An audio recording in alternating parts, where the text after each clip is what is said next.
is going on? Testing just to make sure the voice is good.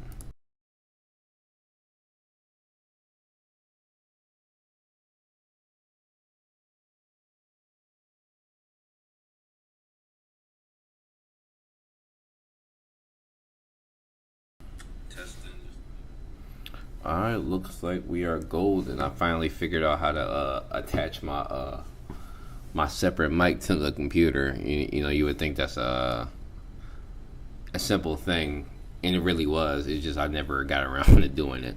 So I apologize, and for my past streams for never connecting it with that choppy audio, because I went back to watch a couple of them, and I'm just like, why don't I just equip my external mic? Like, what am I doing? So, what up? What up? Happy Wednesday. I hope everybody that's stopping through be alright. My boy Rand came through early on. Have a good time at work, brother. I appreciate you stopping through. Whew, mine.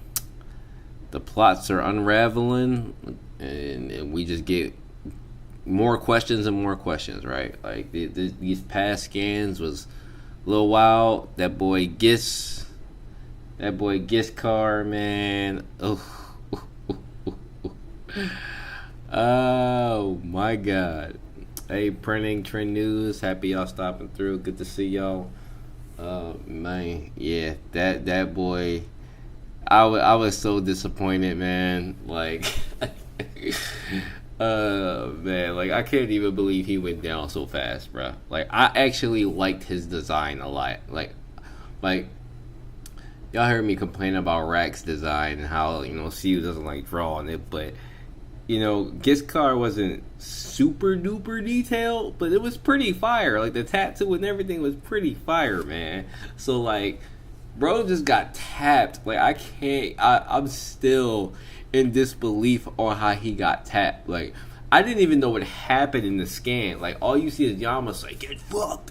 And, like, bro would, like, when after his, I didn't think his head was gonna be gone, bro. Like that, I did not expect his head to be gone, bro. Like that was, yeah. Yama went too hard on that, man. Like, and it don't make sense to me because it's just like, bro was dodging. He dodged Yama and Uracha pretty simply when, like, without even really trying it, and then locked his ignition weapon on them. It was just like, okay, bro's pretty clean, but they clearly in front of you, and then you get caught slightly off guard by getting stabbed by your own thing, and then you get your head socked off.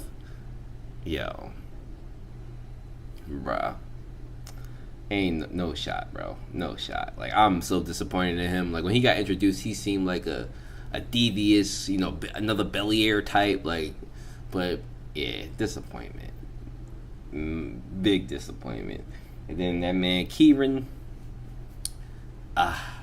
Well, again, I can't go over the exact details for, you know, legal reasons, but that boy Kieran,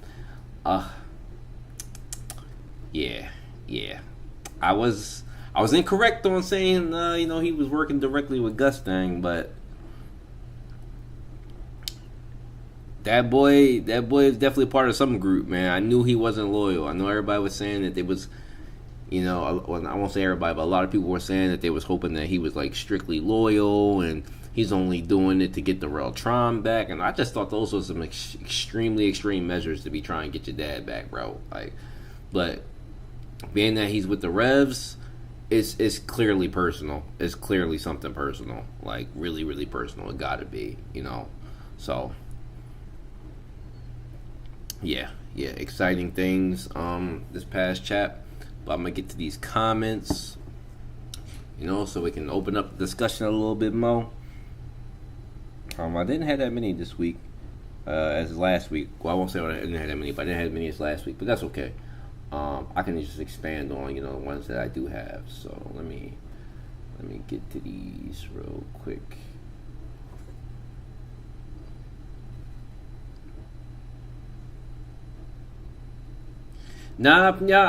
Pretty. Once I put it out there how I felt, and everybody started really saying, "Well, Yama is top 100." Yama, yeah, like okay, like it's like all right, bro. I guess y'all right. Like, it's just that when he got diffed by Iracha, like pretty badly, it was kind of like, the hype for Yama died when he was getting diffed by Iracha. So it was just like, yeah, this man ain't really it. Like he bark a lot, but he got put down by a cat. But I guess I mean it makes sense. Yama's not a scrub, right? I just didn't expect Giscard to just get tapped, bro. Like I did not.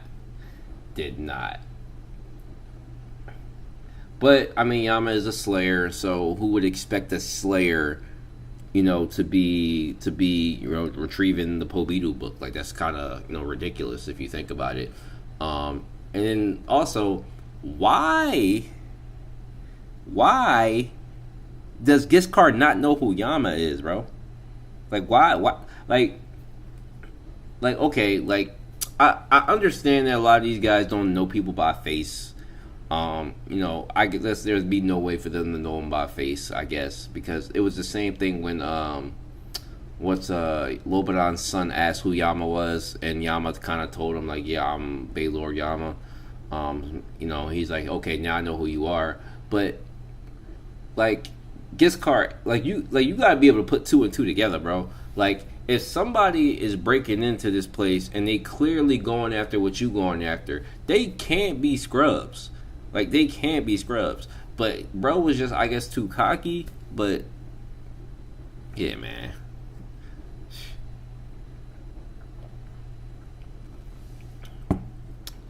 Yeah, I did not expect that boy to get put down like that. Disappointment, man.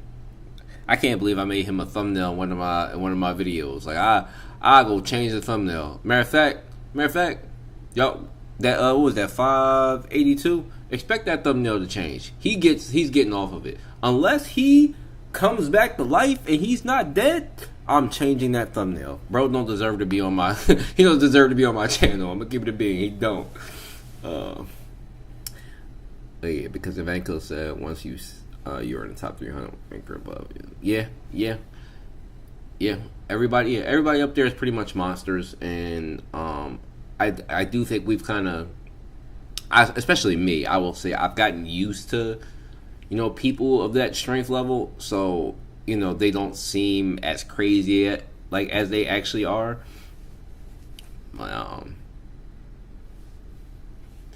Right. Like but like you gotta be able to think that these guys gotta be connected in some way if they in the same place that you are. That your family head's book is, like, you gotta put two and two together. Like, if I'm going to go retrieve something, and then these two guys show up to try to get the same thing, I'm not gonna assume these guys are scrubs. Like, I'm gonna take it pretty seriously. And he seemed too cocky. Like, what an idiot, man. Disappointing. Disappointing. But get to these comments real quick to open up the discussion some. Whenever my phone will load up. Shohei Ohtani gets a homer. Of course he does. That boy get a homer every other game.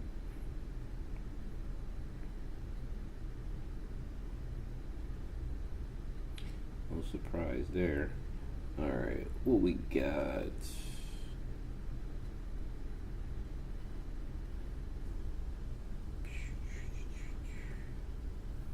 Alright, so we started from the top.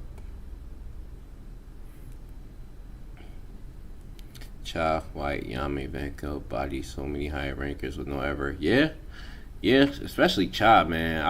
I love Cha's fighting style. I want to see him fight some more. Like, I hope he gets involved. If Kieran shows up, like, I hope him and Kieran get into a tussle. That'd be lit. Yeah, get into these comments. So we got the Nether After. The Nether After? Okay, yeah. Gustang, leader of the revolutionaries. I like the way you think. Yeah, appreciate that comment, because I'm still on the Gustang is super duper devious plot. Like, That's just me. Like I think he's undercover like that.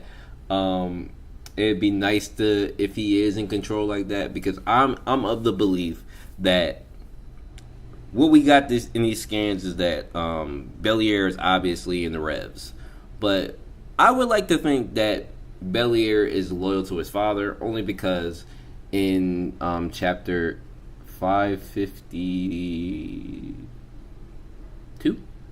552, he was pretty amazed with his father's speech and announcement of the war.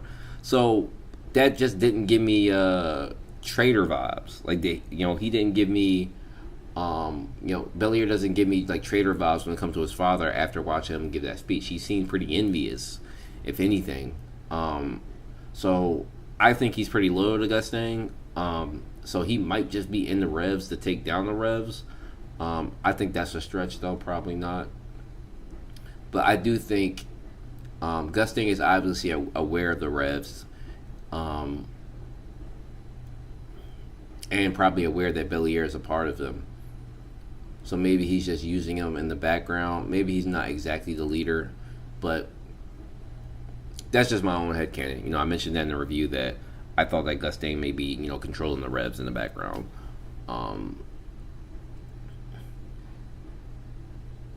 But yeah, thank you, the Nether Raptor, for that comment. So we got a pretty extensive one here from user this week. So number one, he says, "Well, Hugo is a strong loyalist, and Belair took opportunity to kill her out." I think Trom knows who the traitors are in his family. All right, what up, Zenu? I think Trom knows who the traitors in his family are, including Kieran, if he is the one. He just... Yeah, I agree, Trent. And that might, that might come back to haunt him, to be honest. I mean, if Kieran does end up snatching Bomb up, then that would be, Trom's lapse in judgment. Because he thinks too little of the people around him. So... Now, obviously, we don't actually think that Kieran's going to capture Bomb, but what if he does? What if he does, though? I think there's too many barriers in front of Bomb for him to get caught. But if the plan works, shit gonna get real. Like the Revs gonna have some power.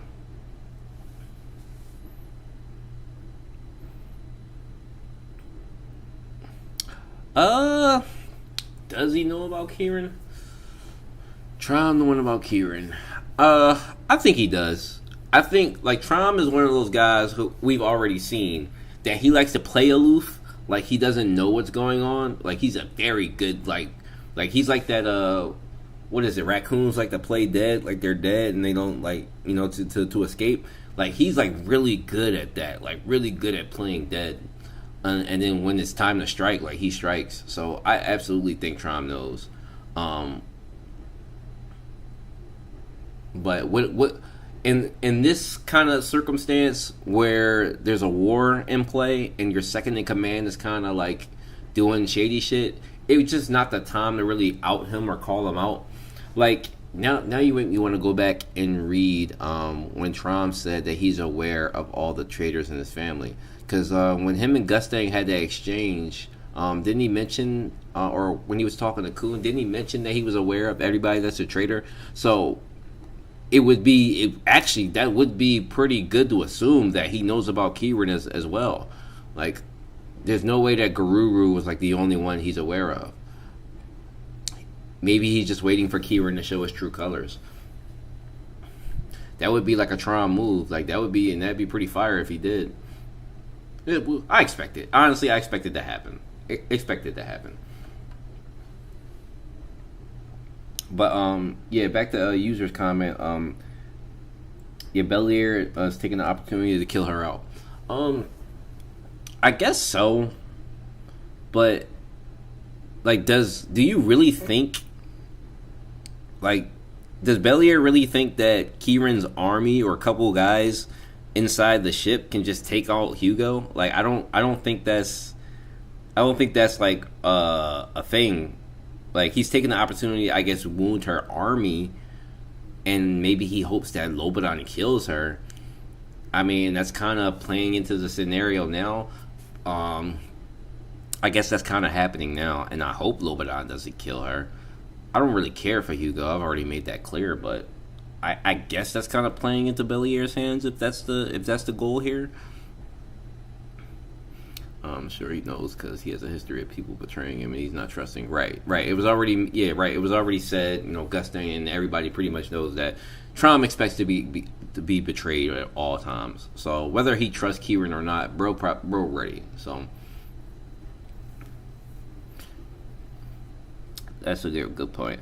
Back to user's comment to number 2. Giskar is not weak. He's just on division commander's level of power, like Shion Hei and Sharon Bright Ari. Top 700, 800, like any other S rank, like anyone of S rank librarian. Guy with interesting abilities, but against a corpse commander level like Yama, he is one shot. I mean, yeah, we just talked about this, but I'm not saying that Giskar was like weak. Like obviously, like for his rank to be a high ranker, he can't be weak. Like don't misinterpret it when I'm saying that in the review that he's weak. It's just that the way he portrayed himself these last couple scans, and then his speed feat of dodging both Yama and Uracha's attack simultaneously while attaching his ignition weapon, that gives off like really tough shit. Like that gives off like bro's not nothing to be played with. So for him to get tapped like immediately, nobody expected him to get tapped immediately, bro. Can nobody say they expected him to get tapped? Now obviously him getting tapped exposes his ability that he's not like that. But his speed feat was kind of lit. And even Uracha said it. Uracha said he's quick. Like, and that's like nothing to be shelled at because Uracha himself is pretty quick. So it's just like, bro portrayed himself to be like tough shit. And he's talking shit at the same time, walking away from him, turning his back and everything. If he's really like that stupid and naive, then that just sucks. And I didn't think that Po Bidu had people that stupid. Like I know Bo Peep characters are and family members are usually really arrogant, like look-alike Bollock, like they're all like pretty arrogant people, right? But to be so arrogant that you get your head shot, like punched off your body, bro, that's different. That's different. Like that's crazy. Like he does not care if they trust him or not because he has the power to control them whether he wants to or not. Right. It's just like, it's the same thing as like being an exterminator or just like, what's an ant to a human, right? Like that's just exactly how he looks at it. Giskar disappointed me for his Pobido jobber. No, for real. No, seriously. Like again, I'm not saying he's weak. He probably bodies 60-70% of the people we've seen in the series, but for him just to get tapped was just nonsense. Like not nonsense, but it was just like nonsense in the fact that like, bro, what are you doing? Like it looks so stupid. Like he fell for such an obvious thing. Like come on, I thought like you Bopido guys were supposed to be pretty intelligent. Like it was such an obvious gimmick. Like of course the weak one would try to attack you and the other one comes to attack you. Like it's it's just, I don't know, man. I don't know. Some people were saying that they hope he's not gone. I hope he's not gone. Now, how you regrow your head, I don't know. But I hope he's not gone because that was just disappointing. But continuing with user's comment, number 3, Power of the Ancient. Well, Dada-kun, everyone recognized him to be strong. Evankil said that if she full realized the power of her fire element, then the guardian of this lore would intervene. Eon Flame was gift power from Ancient. In Yama's father flashback, Jihad mobilized when Lobo Pia family to deal with the Ancient. Sorry, his English isn't fantastic, so but I'm just reading the comment exactly. Also, power of Ancient depends on its host.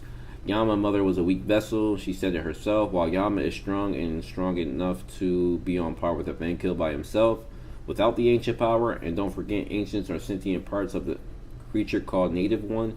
If ancients are strong by themselves, what if they return into the Native One once again? That's a good point. That's a very good point. Um, yeah, yeah. The yeah, I forgot. Again, I don't.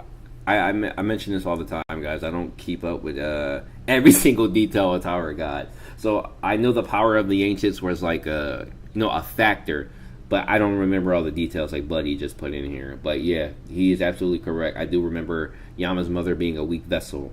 Yama is a strong being in general. So him being able to handle it, and if he, especially gaining the power of Uracha's thing with Uracha dying here, Yama's gonna be pretty dirty, man. Like he's gonna be pretty nasty.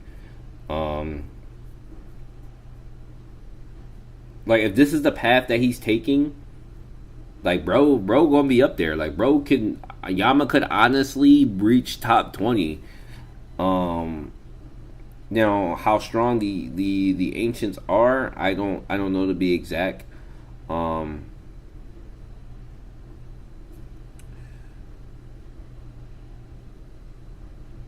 But that's interesting. The Guardians of the Floor would intervene if Evenkill were to realize her full power. Is that true? Is that a fact? Was that mentioned? I don't remember that. That's crazy. That's crazy. Would an administrator intervene if she realized her full power? Is it that destructive, like physically? Like if it's that like destructive physically, then of course I understand. But if it's just realizing the power of it, like harnessing the power itself, I can't see them intervening. But it must be the destructive nature of her fire. Like it's got to be like we have already seen. It's pretty nasty. But Evankill still hasn't like recovered like from being stabbed by the Garment Widow. Like everybody is like absolutely disrespected Evankill since she got stabbed by Garment Widow. And that's fair. She's still like one of my top characters, but I just every time I think of Evankill, I just see Garment Widow stabbing her in the stomach, and that shit just eats me. Like I hate that. Like that's like such a huge blotch on her resume. Like it's absolutely I hate it, but. Hopefully more ancient and native one lore with Rat gets focused. I really hope so, Zenu. I've already made my thoughts about Rat pretty clear to you guys, so yeah, I hope so. By the way, going back to my previous theory about Icarus being the original 13 warrior and not the Jihad that we see right now. Now you know who Icarus is. Do share a trend. Who's Icarus? And she fought Kuno. Okay. Oh, you know what, Zenu? Yeah. I remember now. I do remember that. I do remember her saying that now. Okay. Yeah. During the last station. I do remember that now. Okay. That's pretty nasty. Huh. I really like her transformation and everything was pretty fire. Like she still has like the best transformation in the series so far to me. I really want to see her harness that power, but it's got to be the destructive nature of it.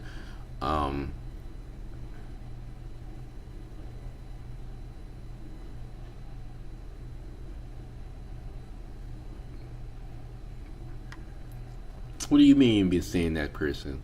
Man, who's the person, man? Stop playing around. Who is Icarus? Because you got me invested in your theory. Don't come in here playing games, all right? Who is this person? But, oh, my lady's coming in. Sorry, guys. Let me pause for a second.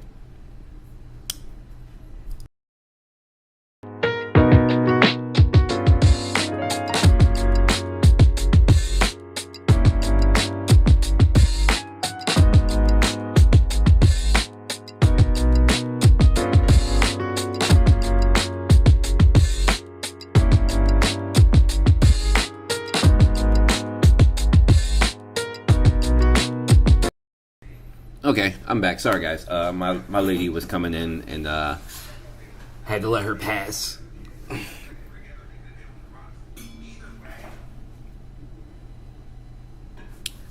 You're not ready for the answer. Oh man, this guy, he's playing. He's playing. Why is he playing? I wonder how Coon and Rag will catch up the bomb. Honestly, printing. To be honest, I was thinking about it. This past weekend, I was thinking about Coon and Rag and everybody in Andraste and everybody being able to catch up the bomb. Honestly, I don't think they need to. I hope Steel doesn't try to force it, but I don't think they need to. Maybe it might honestly be better for there to be a time skip where Bomb goes by himself and he meets up with Coon and Rack later on and everybody else. Like maybe there needs to be a time skip. Maybe like let's say for instance, right? Bomb gets into a battle with somebody. Maybe it's a family head, and he gets extremely hurt from it.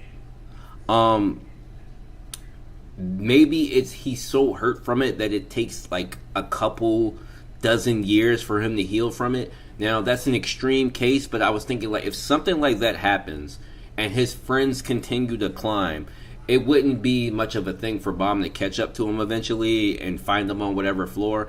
But I think something like that needs to happen. Like I was just thinking about it in the reverse, that maybe Bomb needs to be slowed down, and that way they won't necessarily be like, because you can already say Rack and Coon are basically like maybe lower ranker level, but if something like that happens, I would be okay with that. Like that's a good way to go about it. Either that, or you have to separate them completely and have Bomb take another path. But Bomb like just going out of commission for a little while, then allowing his friends to keep climbing and get stronger at the same time would be a good, like that'd be fun to me personally. But I mean, like even let's just say that the revolutionaries capture Bomb and take Bomb. Like what happens with that? Like do they hold on to him? They use him as a bargaining piece. It could be years going by that they hold on to him. He's in prison. Like something like that could happen, right? Now, obviously Bomb is strong, but is he stronger than Kieran? I think we would reach a little bit far to that. Like, so yeah, that's just my theory about that. But Trend News needs to stop playing. But I don't think regulars will ever catch up the Bomb. He is just in a league of his own. I can see a future where one of Rachel's wishes is to take Bomb's power for herself. Ooh, Zeno just did something. That would be. Oh my God! Sorry, you kind of hit me with a part right there. So, how would that work? If Rachel stole, first of all, how?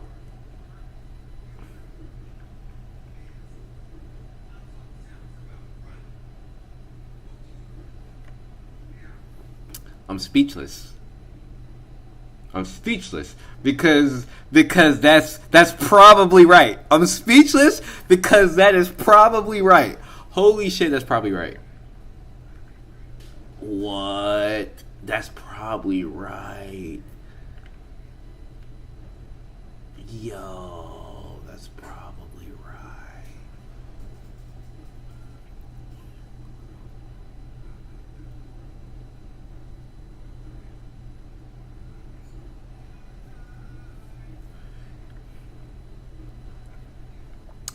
Wow. Wow. That makes sense. Because she's also obsessed with Arlene. She's also obsessed with Arlene in a weird way. Rachel is also obsessed with Arlene in a weird way. Yo, that is a fantastic theory. Wow. That's great. That needs to be documented and printed, and you need to what do they call that? I forget the term for it. But yeah, you need to you need to print that up. That is why she can manipulate people higher than her. Yeah.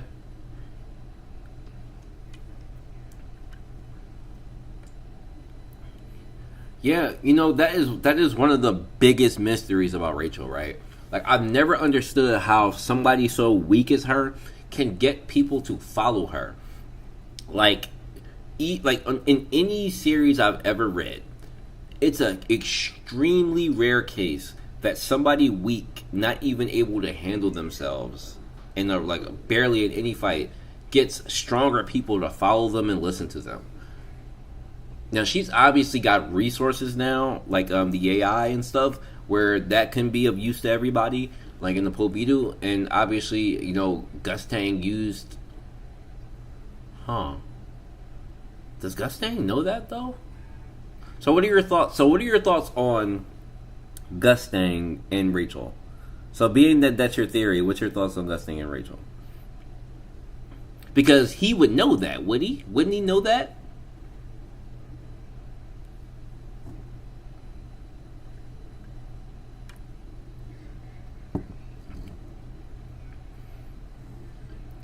Maybe that's why he's assisting her?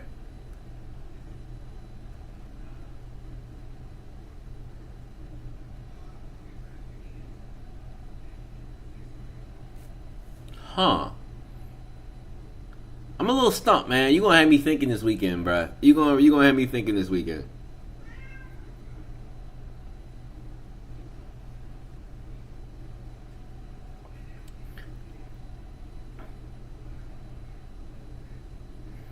Oh, right. You're right. So, what if the book brings that memory back?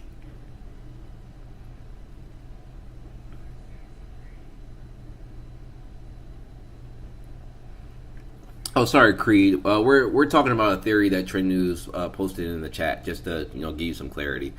So he has this theory about who Icarus is, and he's basically saying like Icarus has been this entity to everybody that's been mentioned a few times, and he's just giving his theory on Icarus being Rachel, which would be like fire. Also, like another part of the theory is that like the Zahar that we're seeing currently that's controlling the tower is an administrator, and that the true person who traveled with the warriors isn't the Zahar we're seeing, is actually like this version of Rachel or Icarus, and that like that's what he's saying this is. So it's an interesting theory. I'm just reading here. he's taking over. Trend News is taking over the stream, so I'm just sitting here enjoying and reading the theories. Jazz 135th and did something to Icarus. Yeah, basically took on his likeness. So like it's like possible, like it's possible that like he just gave. It's possible, like I don't. Well, is it possible? But maybe like the administrator, took Zahard, took Zahar's real body, which is the body that we're seeing now. Because obviously that body is the true body because of the data version, so that's got to be the true body. But maybe there's like a body swap thing, and like the Icarus that we're seeing now was put into like that weak body, which is Rachel. That's possible.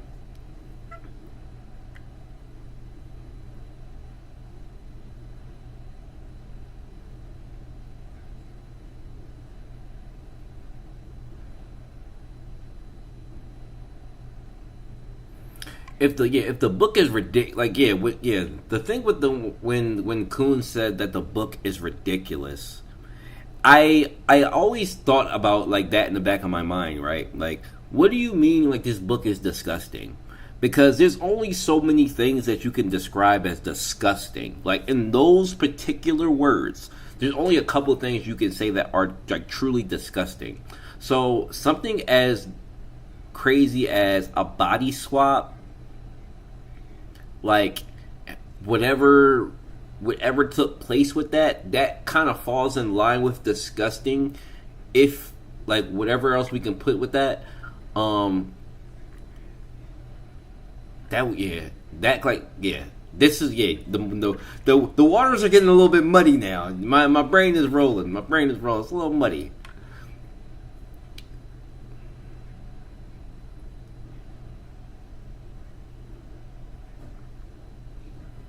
Um, why would you say to Bob? I thought I killed you before.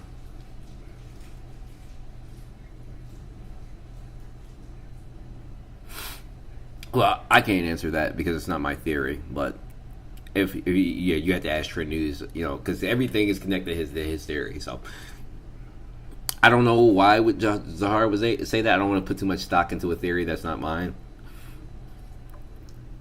But it's a fantastic theory so far. Trend News. Icarus being Rachel is like it's going on the Wall of Fame right now.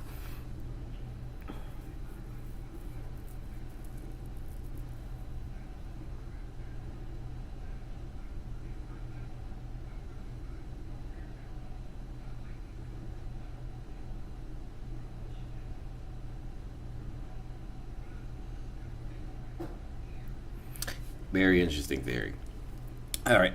Sorry, got caught reading this, but I'm gonna go back to reading the finishing up these comments. I was continuing with user's comment. He said, going on to part 4, he said about Giskar. I think he was unknown decoy from Gustang. Trap made for invaders like Yama or rebels. See, all right, I gotta respond to that part of it, because why would Giskar had just arrived, so there's no way he was a trap made for. Well,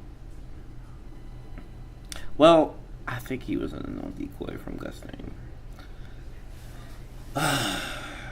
No, I can't say that he would be a trap. Yeah, that doesn't, because he was sent there to retrieve the book, and for whoever he's retrieving it for, he was sent there to retrieve a book. So it doesn't necessarily make sense for him to be necessarily a trap for somebody. But here, let me read on. Maybe it'll make more sense. Idea is simple: enemy defeat Giskar and think that he achieved success. Kill Guardian of the book, so it's time to take the book, the decoy, out the showcase and get it out of here. While real Guardian of the book is a regular librarian, because rankers would never take regular seriously. And she hide the book amongst other books, waiting when trusted rankers from Gusting will come for this book. I mean, that's pretty much what I said in my video. So, Giskar was sent. If Giskar was truly sent by Gustang, he was sent as a prop of a prop, you could say, as to, okay, I'm sending a high ranker. I'm not going to say ranker because there's there's too many rankers, and there could have been any ranker that stopped at the lot at any point. So I'm just going to say high ranker. When I send a high ranker to retrieve the fake book, it's time for the book to come back home. Yeah, we all pretty much, there's a couple of us I read in the comments that had this pretty much the same thought.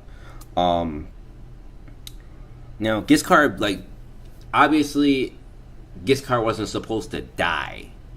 He wasn't supposed to die. So, I guess his effort isn't necessarily wasted, because even we couldn't predict that he would die. So, while he was, I guess, fodder for getting the fake book, whether or not he was fodder or not doesn't really matter. He was still used for another goal. So we just didn't expect him to die. So okay. Thanks for the comment though, user. Appreciate that. Brian Q, do you think Karaka and the other princes are failed experiments by gusting for Jihad? Probably started with males, but they were too powerful. I think that's pretty much what the idea is. The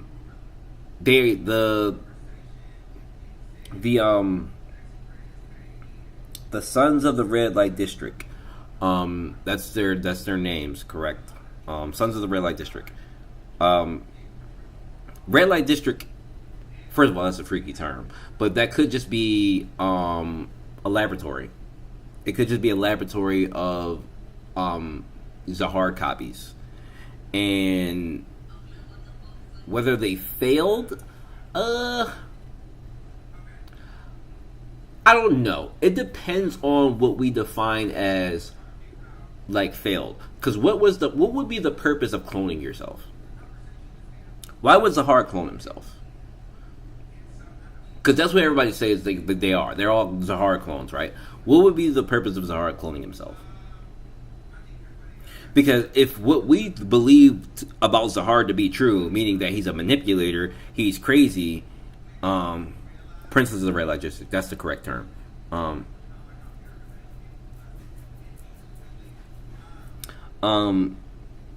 Why would you why would you copy yourself? Like, you are already a crazy enough being. Like, there's no shot that you would trust yourself. I mean, look at his data version. His data version gave away his bracelet. So, yeah, Zahard trusting himself and making copies or clones of himself is nonsense. Like, that is not a logical move at all. Like, maybe he was desperate to have something like a son or something like sons. Like, okay, that I could see, because he doesn't actually have any real flesh and blood, so maybe that plays the part in it. But they're just I don't know if they're like necessarily sons. They're like kind of just clones. So I don't know. And then why were they marked as failures?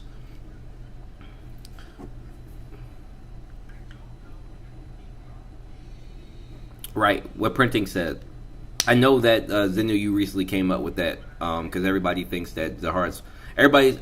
A lot of people have been coming up with theories of what Zahard's punishment was that Trom mentioned. And I know that's what you're saying there. But what printing is saying, yeah, it was referred to as a mistake. The princes were referred to as mistakes. So, yeah. I want to say that maybe Zahard wanted some actual sons, and maybe he tried to take some cells out of his body or sperm or whatever and try to clone himself, and it just didn't work out. But maybe that's a part of the punishment, though. Maybe Zahard's true punishment is that he's just not able to have any type of seeding. So what if his punishment, or who was it that I was talking with last week that had theories that all the family heads in Zahard and them all are being punished by the or no, not punished. They're having they had to sacrifice something to be immortal. So Zahard's thing he sacrificed could be him having children, and for him that maybe he tried to get around his I guess his payment to the administrators for trying to have children was to try to clone himself, but it still didn't work in the way that he thought it could work, and they were marked as mistakes or failures. I think that's pretty plausible. I forgot who was doing that last week in the last stream that was coming up with reasons that, which basically what every family had to sacrifice to become immortal. I think that's a pretty good one. He just can't have any type of seeding at all, any type, and maybe his sons are just failed experiments, or they're just failed beings. I don't know. There's something faulty about all of them. There's got to be something faulty about all of them if they're all marked mistakes and they weren't kept. So, and so far as we know, Big Boss is the strongest and maybe the most ancient of them all. So, maybe he knows the most.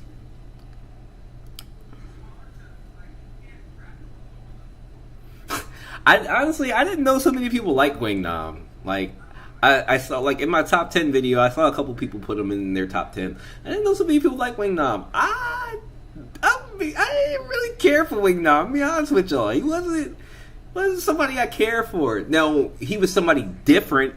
He wasn't necessarily a bomb yes man, and I appreciated that with him. But hey, look, man, whatever floats your boat, man. He just wasn't that. I think his back history, and like him having the ring and everything, that's interesting. Especially his his interaction with Karaka. Like that's something I go back and read. But I can't say I care for him as a person. Can't say I do. But moving on with the comments. So we got my boy Terrence Collins. Appreciate you, Terrence. He comments almost every week. But he says, I don't know about Giscard being weak, but Yama being strong. We've been waiting for Yama to show that power boost. Absolutely. Yeah, we discussed this earlier. Yeah. Again, Giscard isn't necessarily weak. It's just that it's like basketball, man. Like you pump fake. Bro did a pump fake and got his shit swatted. Okay? Like got his shot completely blocked. And the pump fake at first was pretty nice. Like, that speed feat, like, locking the ignition weapon was pretty nice. But when bro tried to take a shot, he got his head swatted off. So, like, I'm not over that. Like, I'm sorry. That was just, like, a huge pump fake, bro. Huge pump fake. So, thanks, Terrence. I appreciate the comment. Then we got King Luga. All this talk about revolutionaries, and we've still not seen Paracure at all. OG revolutionary. I'm highly disappointed. Yo. I don't even know what bro on. I'm gonna be honest. I don't even know what he on. Like King Luke, I don't even know what you on, bro. Like I don't. Yo, Paracule is like he is the Usopp, or no, more so he is the buggy of Tower of God. Like, but we haven't seen bro in a long time, so I don't even know why y'all be bringing him up like that. Hilarious.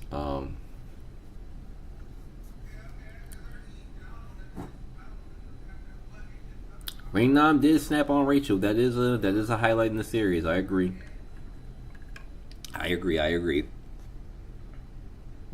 But thanks King Luga for that hilarious comment. Appreciate that. Going back up, we got Light Combat 00. Honestly think Giscard's whole part. Actually, I was supposed to read the replies too. That's alright.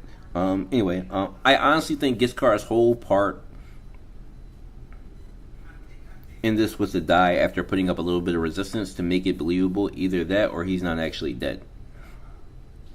Yeah, that him not being not actually dead is crazy to me. But I replied to Light Combat's comment and said that if he's not dead, he gets redemption. Because yeah, if he's not actually dead and this was all an act, then okay, like that's okay for me. It's just that like it seemed like Siu put a lot of work in terms of the art in his design. I mean, like, look at the Book Bearer. The Book Bearer's design is pretty basic. Like, it didn't, like, that smile looked like Rachel's smile or like Bomb a little bit. Like, her design wasn't that unique. But Giscard had a pretty unique design. So for him to just be dead after about 2-3 chapters after such a unique design is just kind of like, don't make sense to me. So, if he's not actually dead, then that's a feat. Like, he absolutely gets redeemed. He can keep his thumbnail on my 582 review. But if bro is gone and his body just getting disposed of, I'm changing that thumbnail, bro. I'm changing that thumbnail. That's what I'm saying. Like, this just disappointment, man. Disappointment. And then we go into your comment, Mayhem or Zenu. Your name be changing on here. Is that like purposeful?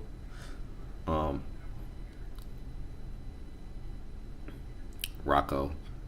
Who's Rocco? I don't remember who Rocco even is. And I guess you're right. I guess that is a thing. Like, there have been people with cool designs that get smoked. I don't remember who Rocco is.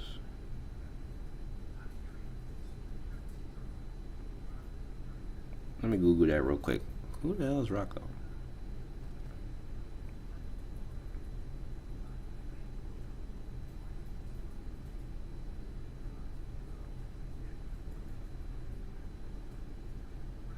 Oh, is that the you talking about? Is that the girl who got killed by the snake? Yeah. Who got killed by Sea Snake? I guess you're right. I guess yeah, her design was actually pretty fire, and she got smoked by Sea Snake in a couple in a chapter literally. Um, I guess that's true. I mean, I don't understand Siu, man. That's what I'm saying, Trend News. Like, Gizkar's design was fire. When bro took his shirt off and showed the tattoo and everything, I'm like, okay, he tough. Like, okay, like bro might be like that. And then yeah, he's headless. So fire design is gone. Like, why waste it? Like, he should have just been a fucking nobody. But I guess the girl did have a pretty fire design, and she got smoked too. So I guess that's a thing.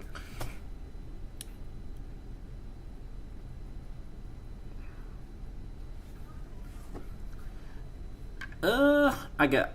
I guess is that really a thing?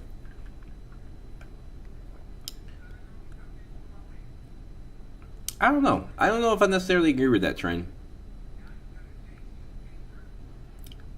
That okay? That Zenu I do agree with. Siu does make cool designs to throw us off. That is more his speed.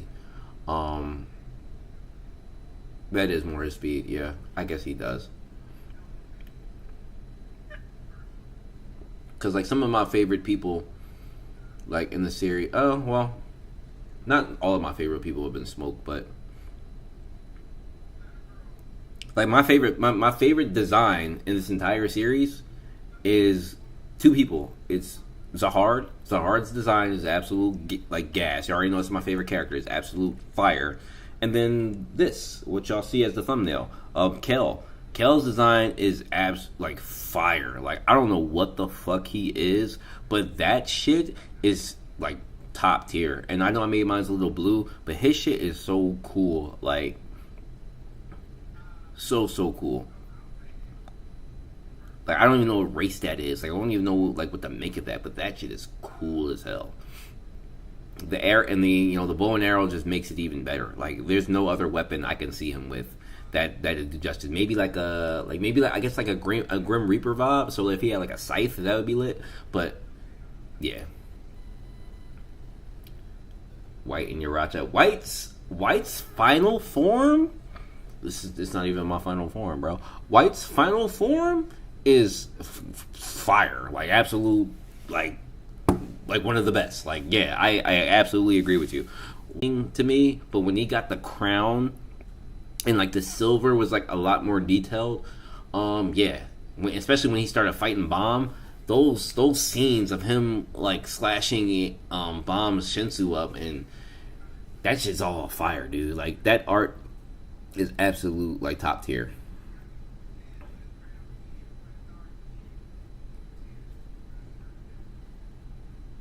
Nah, you should know by now that ain't nobody in Tower of God wrinkly. I mean, how many old people have we actually seen in the series? Like, ain't nobody wrinkly. Ain't nobody actually wrinkly.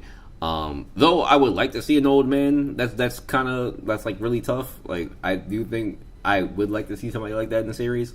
But yeah, we got to see Kel, and then we got to see Sophia. Like, Sophia has like kind of the basic like woman face design of Tower God, but it was her demeanor and her hair and her clothing that kind of like really like set her apart from everybody else. Like, yeah, like you look at her like, oh, that's Sophia. Like, okay, like, yeah, and her fighting style So, but yeah, Kel has probably like one of the like top 3 designs in the series for me. Like, bro looked like a version of Batman. Yes, you're right, Zen. Yeah, Robodon does have the oldest man look I think we've seen in the series. You're absolutely correct. Yeah, yeah, I guess he is really the only old man we've seen. I really can't. I'm thinking. I don't know any other old men that we've seen. And yeah, when you talk about like the top guys in the tower, like Maxef and those people, they all just seem old to me when I think about them. Like Lustlegs, Maxef, like people from the Genesis age, like they all just seem old to me, but nobody's actually old. Yeah, yeah. I guess Lobanon does stand apart from a lot of people from just by his age. You know, Zen and like everybody else, one thing I wanted to see that we haven't got to see, like we haven't got to see like Sophia since like everybody like she helped everybody escape and everything. But one of her proteges was killed by White. Like I wanted to see her reaction if she actually cared about that. Like one of the twins. I can't forget I can't remember their names, but the blue haired one. The pink and blue haired twins. Right, Sola. Yeah, she was killed by White. I wanted to know what Sophia's reaction to that was. Oh no, it's Namo's the one. Namo's the blue one, correct? And she's the one that died. She got killed by White. Yeah, Sola and Namo. They were her proteges, and yeah, she got killed. And I wanted to like.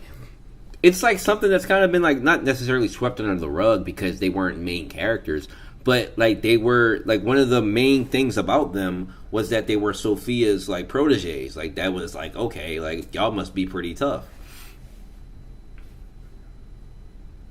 Nah, yeah, we really do, Zen. Like because I wanted to know what the reaction to that would be. Like, would she like be upset? Like, would she go try to like kill White? I mean, White necessarily isn't Thug anymore, but like, right, right. It's like she kind of just died, and then her twin. Like, I think the last thing we seen Sola say was like, "Where's Namo?" And that shit kind of breaks my heart a little bit because like, you know, like twins are meant to be together, right? So it's just like she said like, "Where's Namo?" And like her sister's never gonna pop up, bro. Like she's dead. That's kind of ass. That's ass. That is ass. She just got smoked by White. Like that was like one of the most unexpected things like that happened like during that whole time. Like, yo, it really is though. It's like, yo, where my sister at? Whole time, like White just killed her. Like that's kind of corny. That's kind of ass.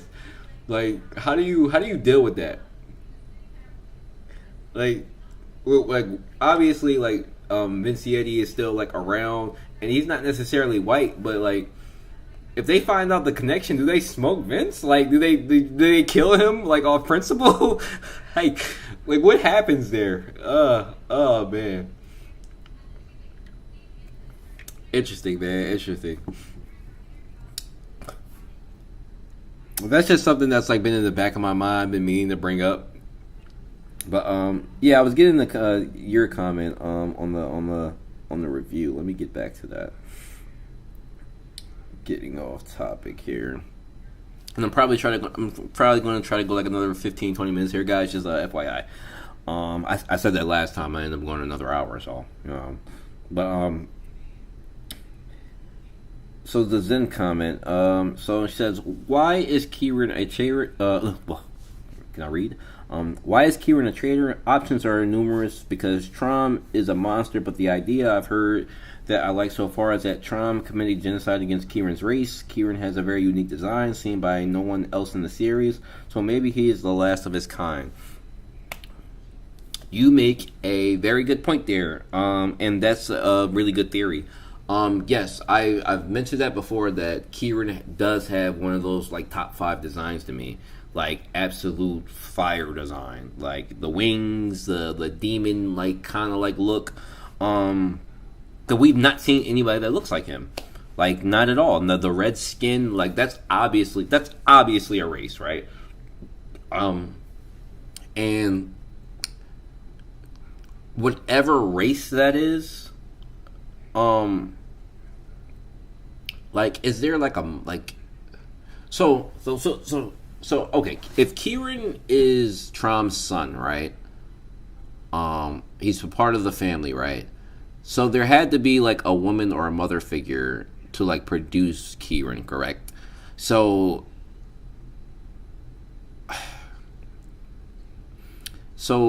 that's kind of crazy. Yeah, and then Trom just committed genocide against the whole family but Kieran because he was strong. That's rough, man. Trom is such a fucked up person, dude. Oh, what are we talking about in here? To this day, Solo is looking for Nemo. That's not funny, bruh. I feel like Luslike's design is going to be fire. I do think Luslike's design is going to be absolute fire. I agree with you. Um, Momo and Morbid, greetings. How strong do you think Rack and Kun are after the white power? I think they're just ranker level. I think they might just be ranker level, to be honest. B rank regulars, actually. I mean, I think they got to be bottom tier. I only say ranker level, and we're talking about bottom tier, like bottom tier ranker level, only because Rack destroying the anima, like Rack one shotting Holland's anima, like that happened. Like we can't skip over that. It did happen, regardless of the boost in the power up. Rack did one shot his anima. Now everybody, I know it's controversial and it's bullshit to a lot of people, but it happened, and that's not something a B rank regular should be able to do. A B rank regular destroying I guess what's Holland advanced ranker anima is like that doesn't sound right to me. It's not like he used the ancient spear or anything. Regular spear just destroyed it. So that's not regular. That's not regular shit, bro. Like imagine like a B rank regular really destroying something like that. So I don't know. Start reading Tower God Season 1, Episode 73. Shit's kind of good. Oh, nice. Nice. Oh, you're having a good time. You're having a good time, Momo. I wish I was where you were. You know, one of the things about reading manga and manhwa, you never can get that feeling back of when you first started a series. Like, just reading it, especially with Tower of God. You've got years of content. You got years of chapters to walk through, and that was like one of the like funnest things to do. Like I'm one of those people who loves to binge read. So like I would get off of work, and when I first started reading Tower of God, it was like 2016 when I started. Like when I caught on Tower of God, and bro, I was like binge reading that shit like crazy. Like I would sit on the couch. I think I had just moved into my first apartment by myself. And I was binge reading that shit, dude. Like loving it. Like who wants to go outside or go to the bar and drink? I want to read Tower of God. Like that was me. So yeah, enjoy the ride, man. It is fun. There is some like shit does get a little sketchy as the seasons progress. But I say season 1, season 2 probably is the best season. But yeah, season 1 is very, very fun. Very, very fun. So, enjoy your ride, man. Yeah, I think they're ranker level, dude. They got to be bottom tier ranker level, but I definitely would give them ranker level stuff. Think about it. Why absorb too many rankers before he entered the nest? Right, right. That's exactly right. Yeah, the Wiz, you will get spoiled here. Yeah, bro, you will get spoiled in here, Momo. So be careful. We at the top tiers right now. What we talking about? So you know, it might sound like gibberish to you for now, but yeah, just do be careful being in here. I think they're lower ranker level. Test ranker. Yep, I agree. Normally regulars cannot walk freely in rankers battles, not along high rankers. Remember when Yuri protected them against a ranker or advanced Karaka? Yeah. It's just absorbing White's power had to put them, and they can fly now. So like, I think it's necessary for them to be that strong so they can keep up with Bomb too. So they are comparable to the original 13 Warriors. I think and I say this.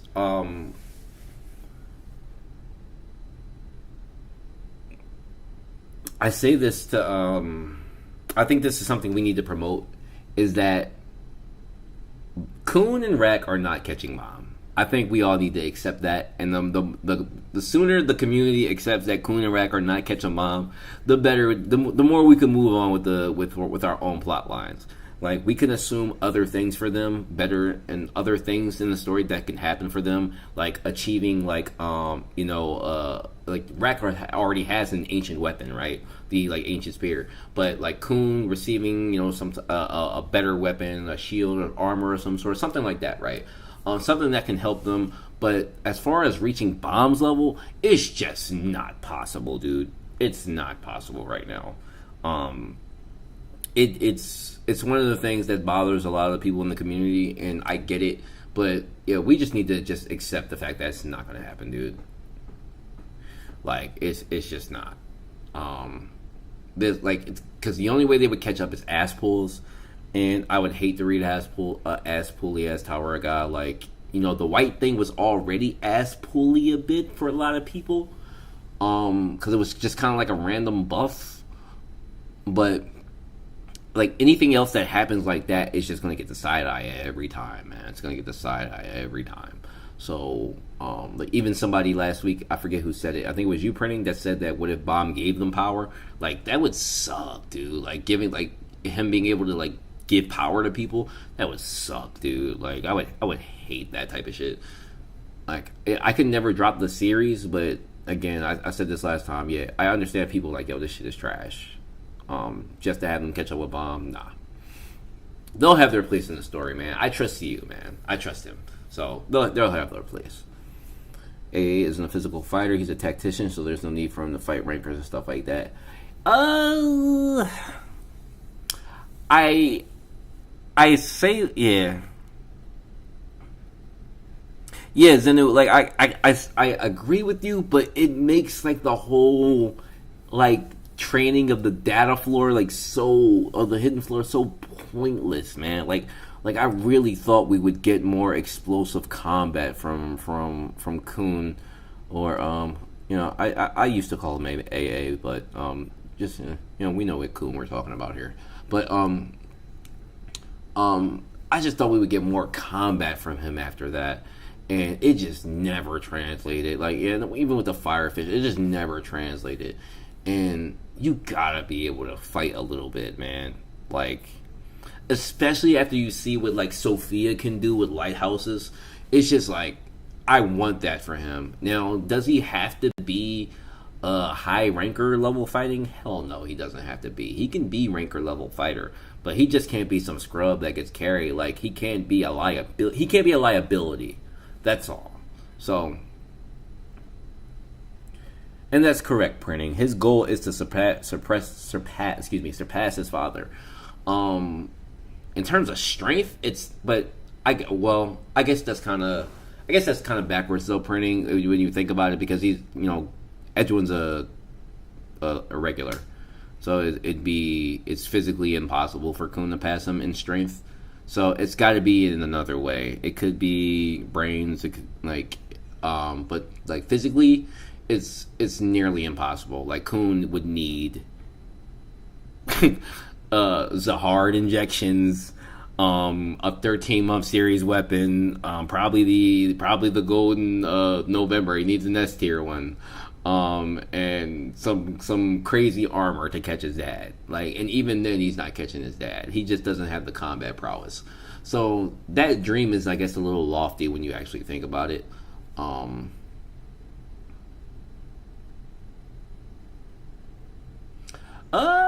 Does he though?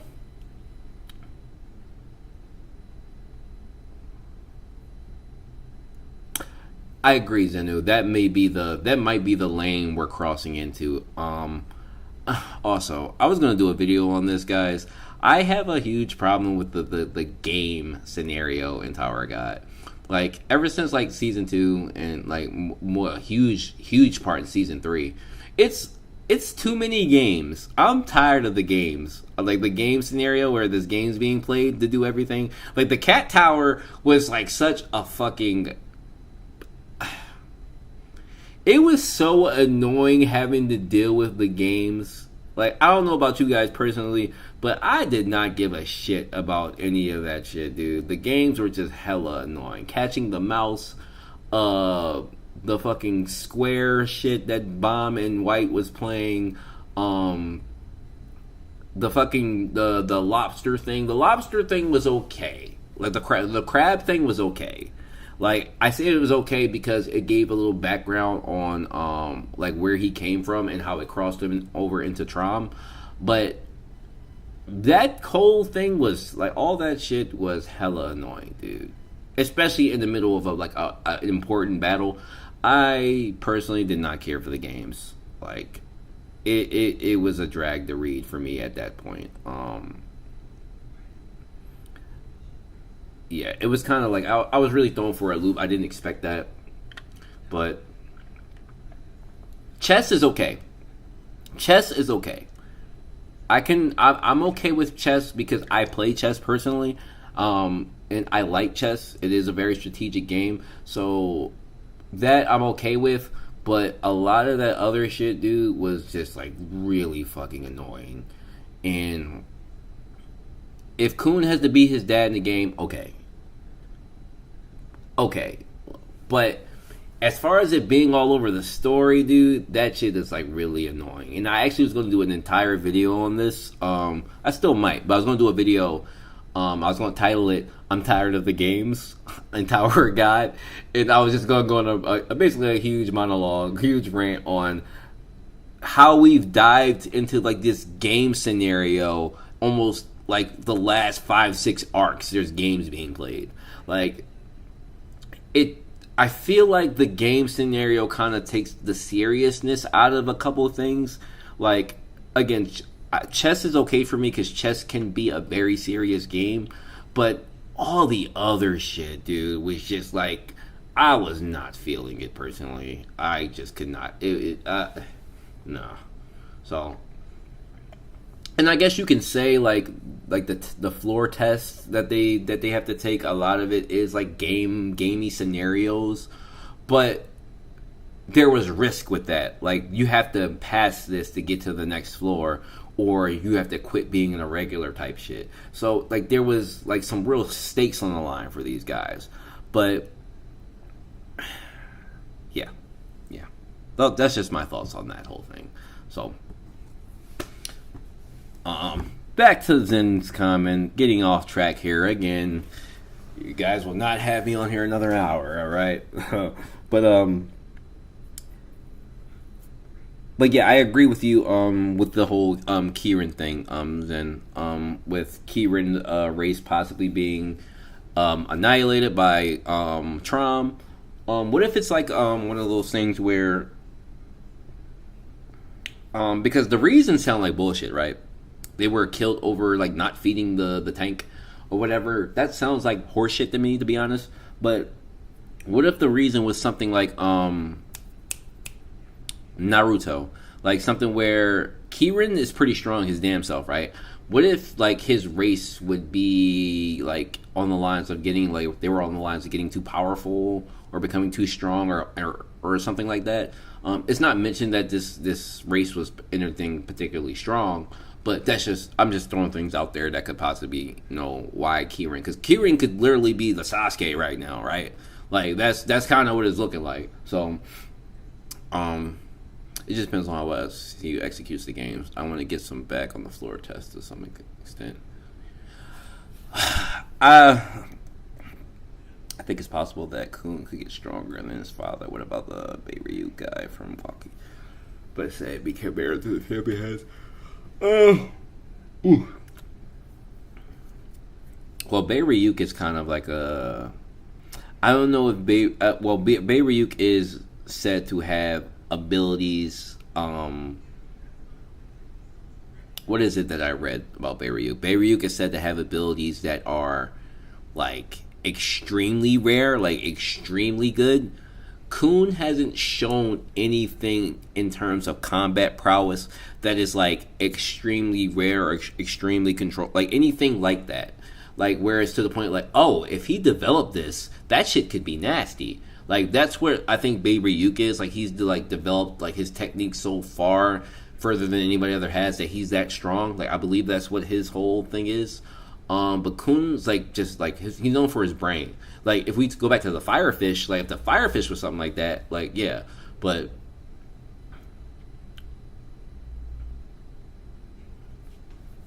Right, right. So yeah, Kun's just a guy who's pretty smart. He has things in his backpack, but he doesn't use them. But he hasn't shown anything that he's particularly talented at besides being smart. Um, but yeah, Baby isn't family head level. No, no, he is a top. Was he like top 10, top 15 in tower? Forget his spot, but a lot of that is influence and him being a part of Walkie Song as the vice commander. You can like attest the same thing to like Adori Zahar. Adori Zahar is what, number 5 or number 6 or whatever. No, was she 6 or 7, something like that? It's because she holds the Gold November S tier ignition weapon on top of her influence in Zahar's army. So, yeah.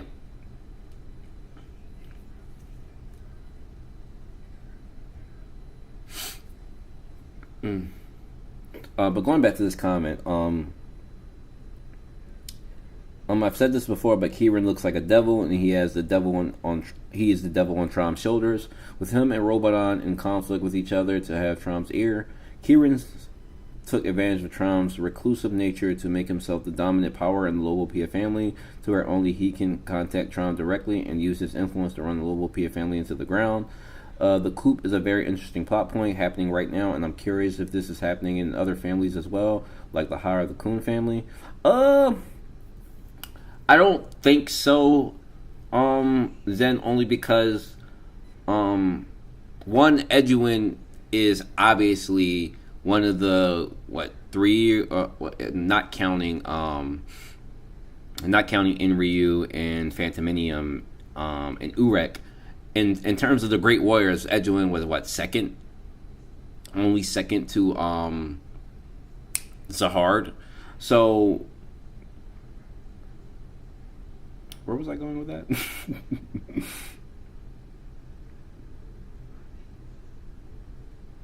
I have no idea where I was going with that. I lost my train of thought. Oh, shit. Well, let me reread that real quick.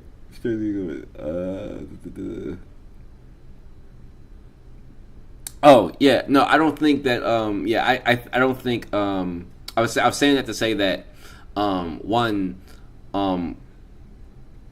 Edwin seems like he's not necessarily I think he cares about, I think he may care about his kids, only the ones that matter. Like, he just scraps the ones that are dog shit. Like, I think that's how large his family is now. I could be wrong, because obviously scrapping any kid is terrible practice for anybody. Like, that's terrible. But just based on the data floor, Machini and Machini, and even the Machini that we get now, and Arsenio, they seem pretty loyal. They seem pretty loyal to their fathers. So, if anybody's going to perform a coup on their fathers, it would be Machini or Arsenio. But Machini's a goddamn, she's a Zahara princess, so she's not in any position to necessarily trade on her father, especially, and she's not in any position to necessarily, she's already made movements that are weird. Like, she's already made movements against the family heads.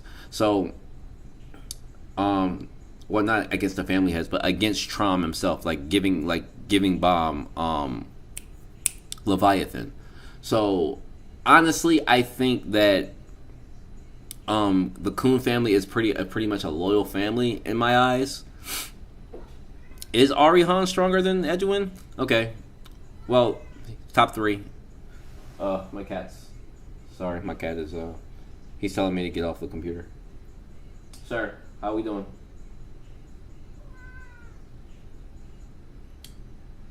What can I do for you? No, not right now. Not right now. I'm streaming. Can you wait? Can you wait? I'm streaming. Boy. Y'all hear bro come in here complaining? Get off the computer. He expects me in the living room at a certain point. He didn't do this last week. That's because I put him to sleep with food, though. Go bother your mom.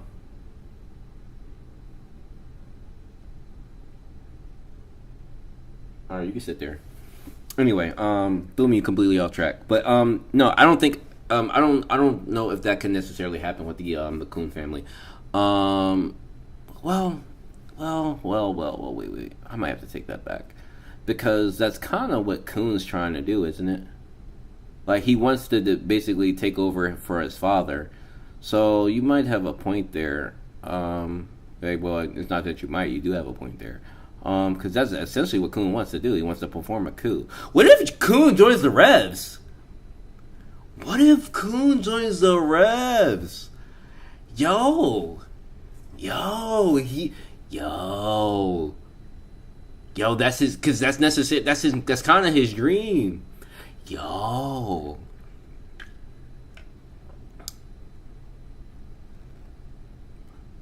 That just flipped my mind a little bit. Yeah, no, I agree with you. But that's essentially what Coon wants to do. He wants to take over the family and defeat his father. So he could turn into a Rev. Yo. That's kind of crazy. Yo, what if there's a scenario where like Coon and Bomb don't they split up because yo. Sorry, I'm kind of theories are racing through my head right now because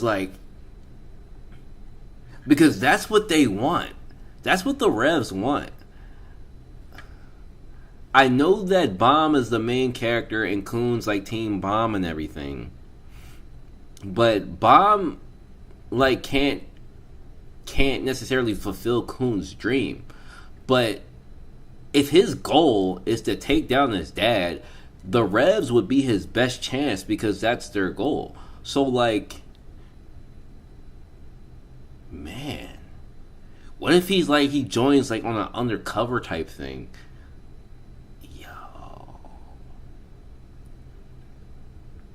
Now, my mind just went to what if Coon somehow, some way. No, there's no way he would ever trade on Bomb. There's no way that could happen. There's no way he would do that. This is my own headcanon going crazy here, guys, but there's no way Coon would give up Bomb to the Revs.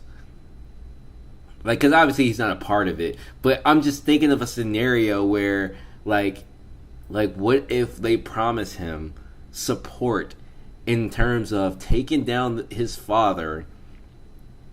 Because I don't know if Coon wants to necessarily kill Ed, but he does want to take over. And would Bomb necessarily be okay with that? I don't know.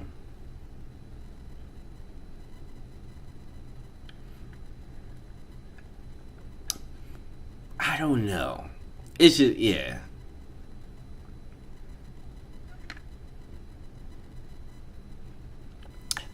I'm gonna leave that alone before my mind goes a little bit crazy. But let me get back to this comment. I'm getting all off track. Also, we need a cat reveal. Yes, you can. I will show you guys Hawk one of these days. His name is Hawk. My girlfriend's name is Elizabeth. So, if you guys are familiar with the Seven Deadly Sins, it is one of her favorite animes. So, yes, our cat is named Hawk because of that. And we're getting another cat at some point, but he's not going to be named after Seven Deadly Sins. Sorry. That is a manga I've read and finished. I still read the Four Nights of Apocalypse. I can't wait for that anime to drop in October. But just a little background on the cat. Anyway, so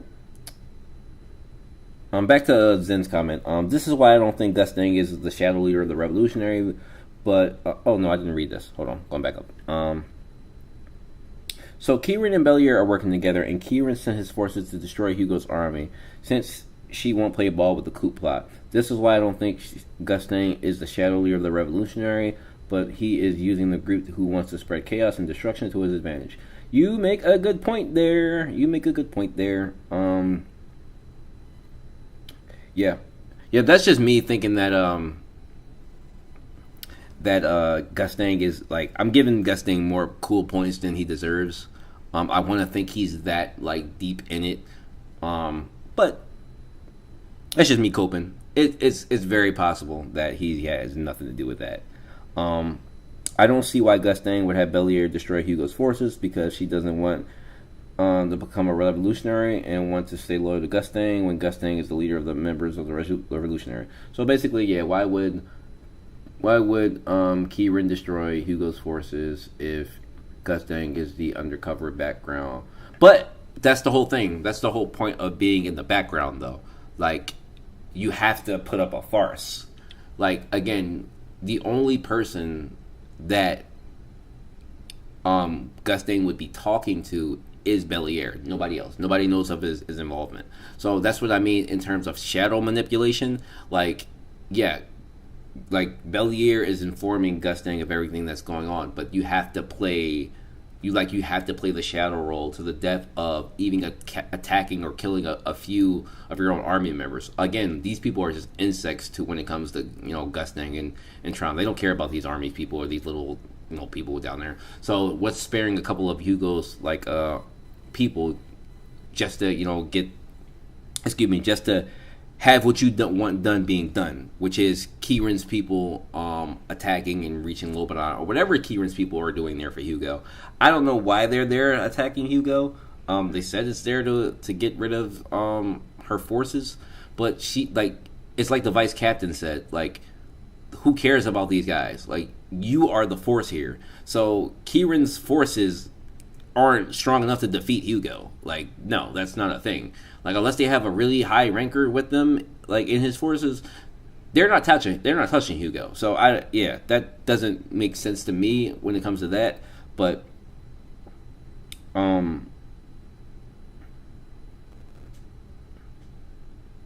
so Gusting is a family head, so there's no need for him to lead another hidden group like the Revolutionaries when he has workshop connections in his own family and possibly alliances with other great families.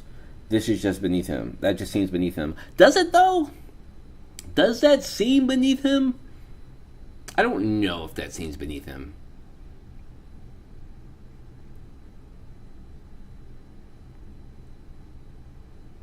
I don't know if that seems beneath Gustang. I can't necessarily say that. I mean, we're talking about the man that hid in Coon's lighthouse. Like yeah, we're talking about that guy.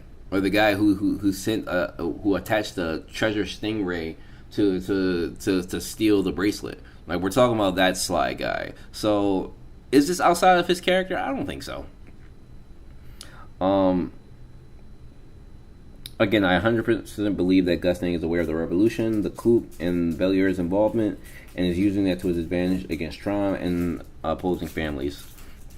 Also, the part with Bellier in Chapter 552 can be seen as Bellier and the revolutionaries want destruction, and Gustang igniting war against Lobopia finally gave him... Hey! Stop it. Sorry. Cat's making noise. Stop it. Come here.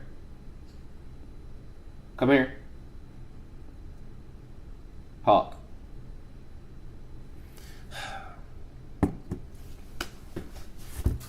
Oh, okay. I thought so. Anyway, sorry about that. He's been a nuisance today.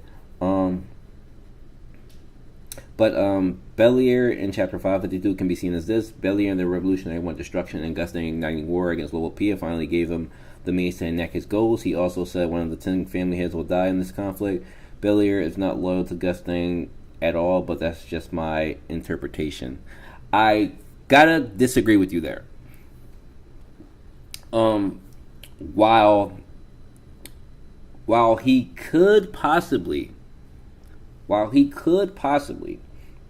be excited for him igniting the war within the family, I gotta say that it wasn't like his choice of words were of envy of his father. Like it wasn't necessarily something along the lines of let's go to war or I'm ready to go to war with you, father, or anything in terms of talking about the war or igniting the excitement for the war. It was more of just, it seemed like pure envy of his father for me. So, yes, you can interpret that how you want, of course, but I interpret it as somebody who looks up to his father. Because Gustang is a sly person to begin with. We've already seen how he moves. So Belier moves exactly like his father does. He moves slyly in the background, manipulating, doing things in the back that we don't see, but obviously he creates plots just like Gustang does. So he acts exactly like his father. That is something that you copy off of when you envy somebody. So I gotta say, I still think he's loyal to his father. And I just can't see Belier wanting to stop his father. Like wanting to kill or get rid of his father. Because the ultimate goal of the revolutionaries, right, is to, take the family heads from power. So that includes Gustang. So yeah, I don't know how he would achieve that. Now, I will say, to your point, Zen, is that if in fact Giscard was sent by Belier himself to retrieve the book, and like somehow the message didn't come from Gustang, but Giscard may have been told by Belier that Gustang told him to go get the book. Okay, then that looks sly, right? Like, because why are you trying to get a hold of the book that's your father's memories? Like, that looks completely sly. If that turns out to be true, I will completely 100% agree with you that he is not loyal to his father. But if that's not the case, then yeah, I'm still leaning towards Belier being loyal. We still haven't figured out what happened to Coffee. Trom said he's with the key for his friend. Yeah, he's with Karaka. Yeah, what Zen said. Hansong is referring to blood matter. What do you mean Hansong is referring to blood matter?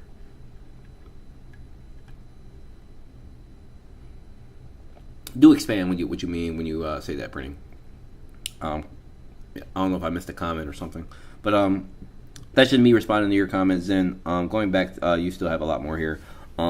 I've been back and forth with Hugo these past few chapters, but she officially grew on me. Even though her power is of more military importance, she is willing to sacrifice herself so her troop has a chance to get to safety. I think that's cool. Yeah, I think that's like pretty cool of her. I still don't care for her voguing and being excellent on the field. I don't care about that. But she's a W commander and the complete opposite of someone like Balik and Lumini, who sacrifice their troops with absolute zero regard. Could completely agree with you there. Hugo and Robodan are a lot alike in the sense that they keep their word and were willing to be diplomatic. I'm interested in their fight and see what Robodan's Hashirama cells are capable of. Yeah, I did not expect Wood, man. I did not expect Wood. I know it looks like a club. Like I've said, that it looks like a club that's on his back, but I didn't think it would be like an actual like wood thing that he created. Like obviously, there's something special about that wood that's on his back, but yeah, I didn't expect that. That's a pretty unique Shinsu control, and I am looking forward to see how he fights. Hansong's blood matter is a family head. Yeah, he's the key to something with blood matter's immortality. Oh, Coffee. Okay.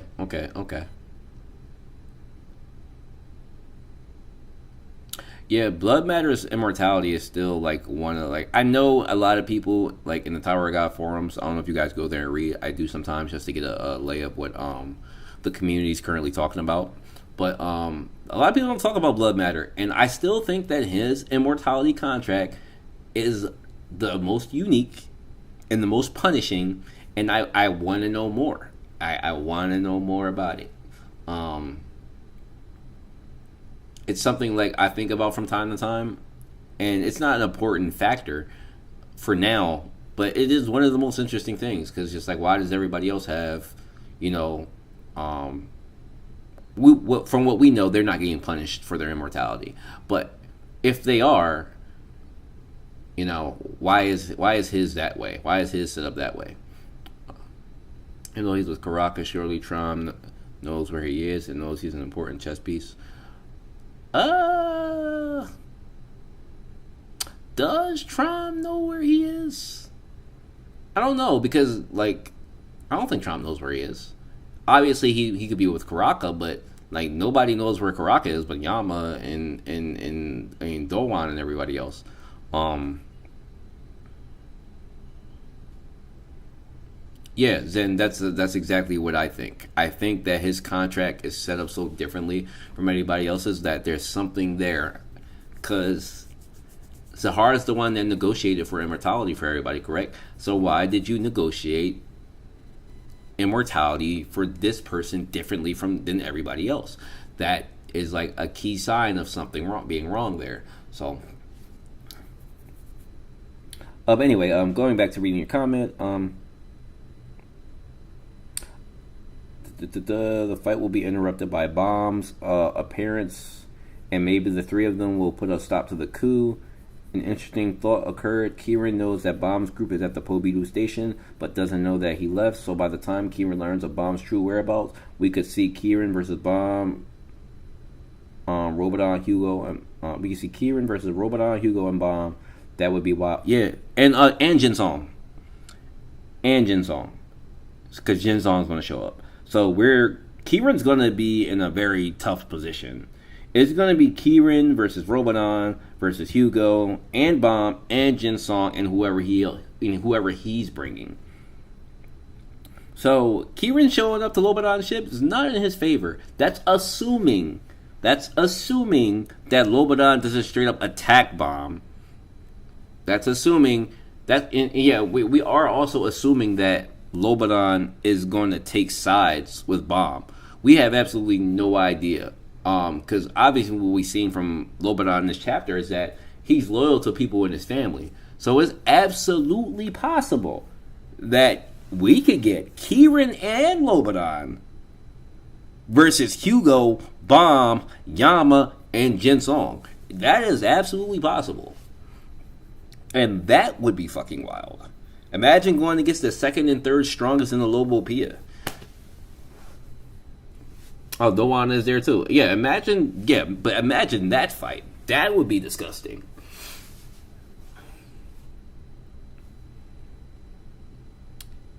Yeah, no, I agree, Printing. I think Edwin is absolutely anti-Zahar. He just hides it very well. His data version just was not like his data version just entertained.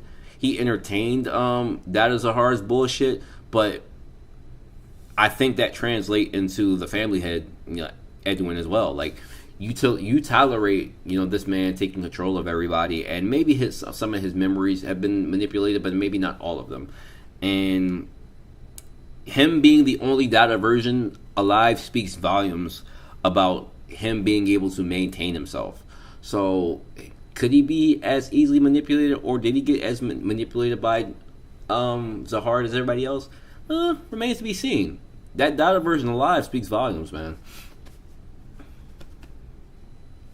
It's possible that Trom had Kieran tell Robodon that Bomb kidnapped Lara, and he may be hostile, and Bomb has the princesses as well, the 25th kidnap. Yeah, man, that's what I'm saying. Yeah, it could be complete hostilities. Like Robodon has absolutely no reason to believe anything that Bomb has to say to him.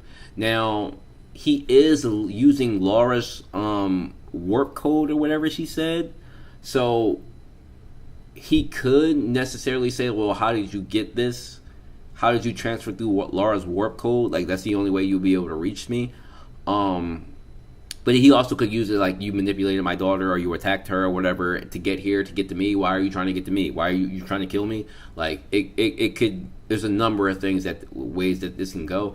But Lobodon's nature is one of talking before attacking, but we don't know how he acts for Laura.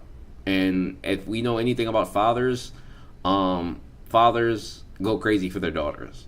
So I want to assume that Lobadan's going to be very hostile towards Bond when he pops up.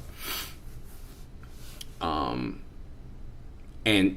it's bad luck that if that problem doesn't get sorted by the time Kieran arrives, there's absolutely going to be a huge triangle fight going on here. There's going to be a huge fight going on here. So, yeah, that could get really nasty.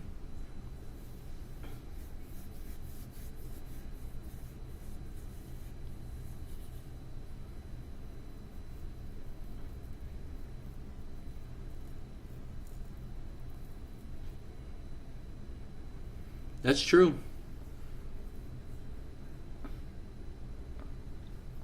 That's true. That's very true.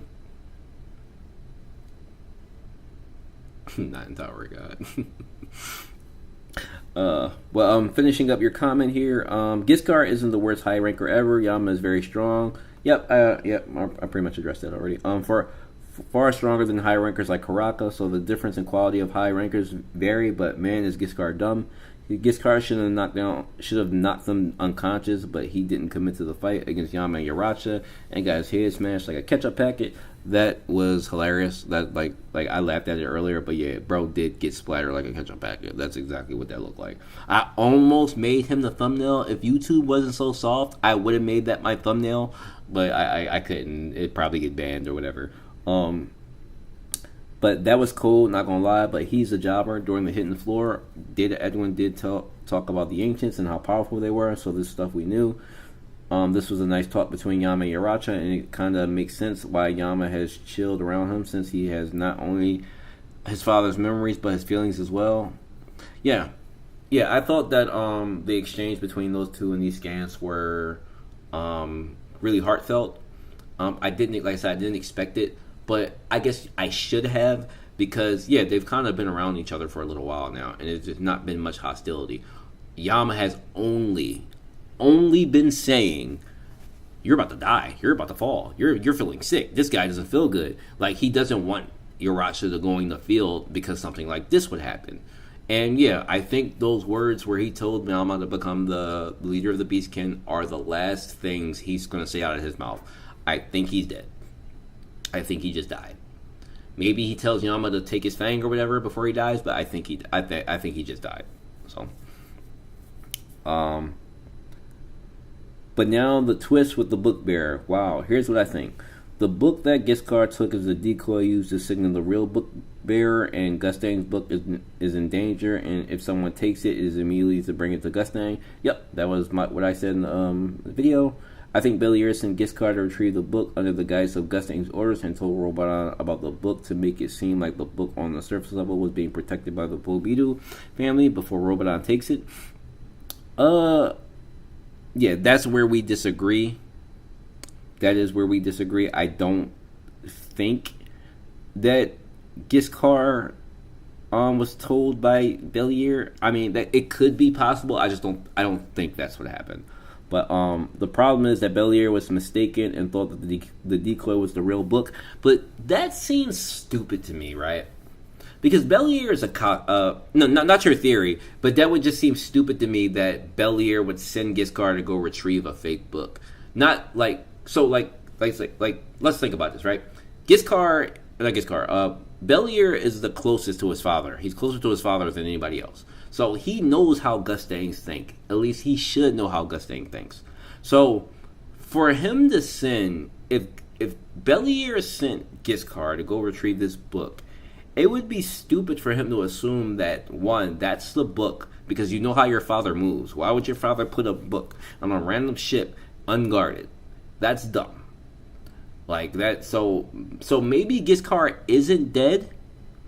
Maybe Giscard actually is alive, and he's playing fool, and that if he comes back in the next scans, that he attacks the actual book bearer and takes it. Now that would be a fantastic, even better plot twist than the girl being the book bearer.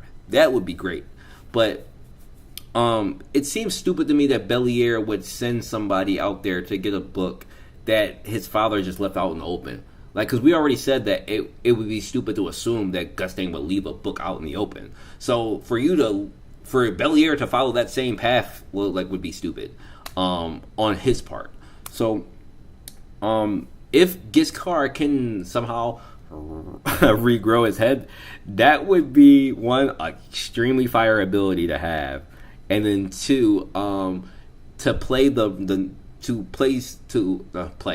fool the actual book bearer and to steal the actual book. That would be fire. That would be fire. And you said the whole time Duma and the other guy are here to escort her to Gustang. What if those two show up to escort her and she's dead and she gets killed by Giscard? She's killed by Giscard. And the Giscard brings the book to Belier. I mean, but that doesn't seem like the thing. It seems like Giscard... Well, Giscard brings the book... He tries to bring the book to Gustang, but gets stopped by Belier, and Belier takes the book. No.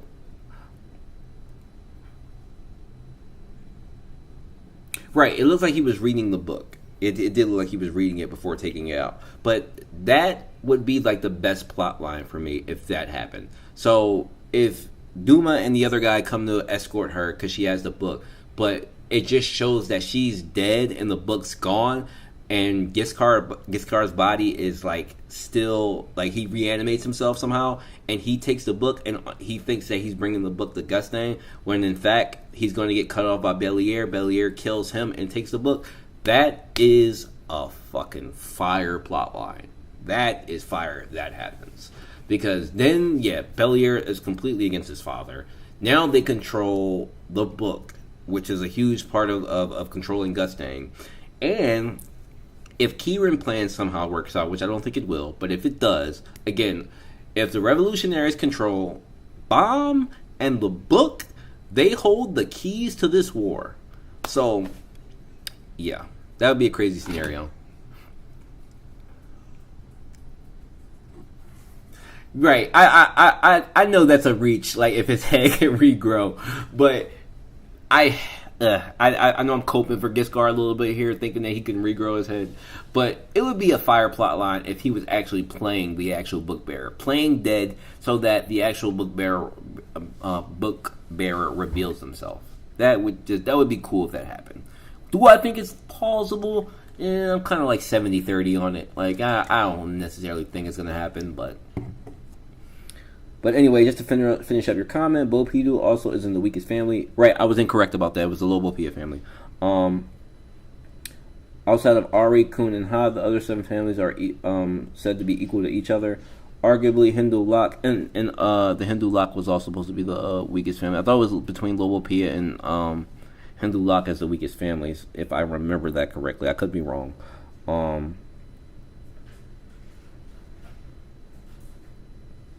Because who's the one that said... I interpreted it that way because it was somebody that said that Adori could wipe out the whole... Adori could wipe out the entire Popidu family herself. If that was the quote that I remember.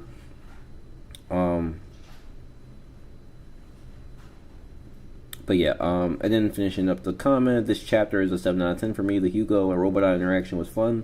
The coup is starting, and the obvious Steal Me book wasn't the actual book.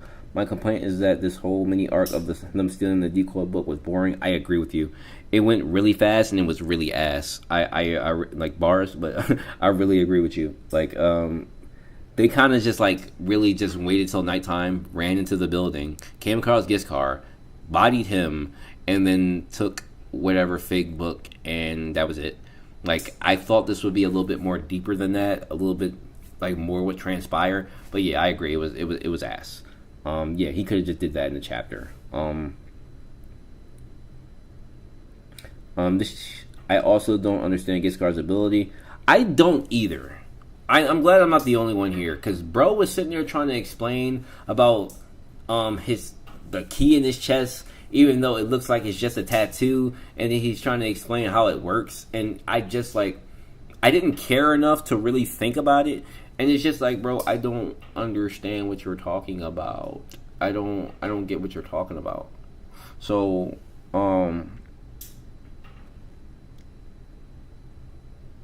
But yeah, we could chalk it up as translations possibly. But I honestly didn't care about his ability enough to think about it. So predictions: Uracha and Yama go back to Robodon. Uracha isn't dead yet, and he will get dragged out longer. I hope not. Bro is gone. The book bearer is picked up by Duma. Kieran arrives at the Pobidu station, and Robodon versus Hugo is interrupted by a sudden arrival of Bomb. Yeah, I think that's likely. I think the last part is very likely. Bomb arriving at in between the battle between Hugo, maybe because obviously Hugo loses this fight, right? But Bomb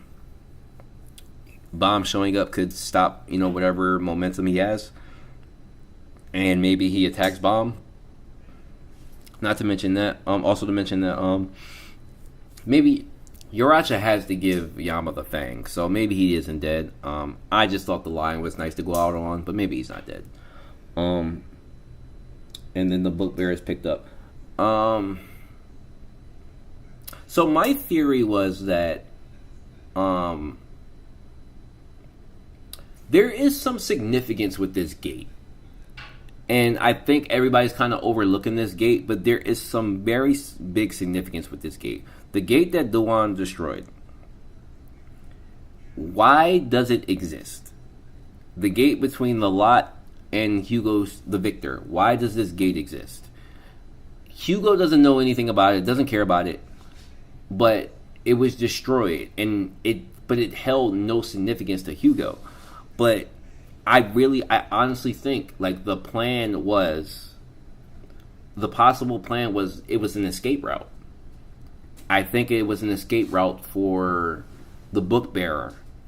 So the book bearer is going to go to. Yeah, I think the book bearer is going to try to go to the gate, and it's not going to work, and they're going to be in a trapped scenario. So. After that, it's just like, well, what can she do? What can the book bearer actually do then?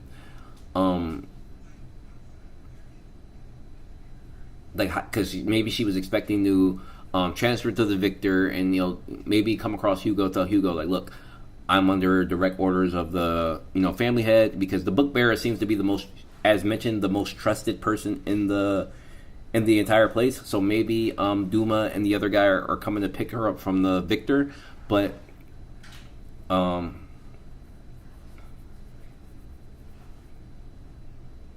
okay, that could be the reason why they're going to go pick her. They're going to go pick her up, but that in itself, that's not going to be ignored. Like that in itself is going to cause a huge problem, because that's not going to be ignored. Another ship carrying 2 high rankers from the Pobidu popping up, going to the lot to pick somebody up, and going away is like, unless they use the teleporter, right? They have the ability to teleport everywhere, right? I guess they do that. Which I guess I see that being likely, especially for this scenario. The teleportation is probably likely, but yeah, Lobodon and his forces are going to notice this ship pop up, and it's going to make things a little bit complicated, because it's just like, well, what are these 2 high rankers doing here? But if they're using teleportation, there's not much that Lobodon and his forces can do. So, interesting scenario. And it seems, and if this is what's going to happen, it seems like that Gustang is definitely going to get the book within the next 2 to 3 chapters. And if he does, things get crazy, man. Things get crazy. But thanks, Mayhem Zen, for the comment. I appreciate that. Very long and extensive. I'm going to wrap it up here, guys. I went another half an hour again, as I was not supposed to, but I did. So it's been fun discussing the theories with you guys. It's been fun the last couple of weeks. I appreciate Printing, Zenu, Ran. We had Momo Morbid. The other guy who's on season 1 who dropped through, Trend News, of course, the Wiz Factor. Enjoy your ride, bud. Rand stopped through. Creed, thank you guys for coming through. I appreciate it. I just come here to talk Tower of God every week and have some fun with it. So thanks, Printing. Thanks, that means a lot. I try to work hard on this. So yeah, guys, fun stream once again. It's going to be up for you guys to rewatch or listen whenever you want. And again, I am still working on the tier lists. I'm still cutting those pictures up to make the tier list for that stream. It is coming. It'll probably come after I move. So I move into a new apartment next week. So that's all going to have to happen. And once I get my new setup and everything, I'm probably going to do that stream then and there. So, but you guys have a good night, and I'll be seeing you soon.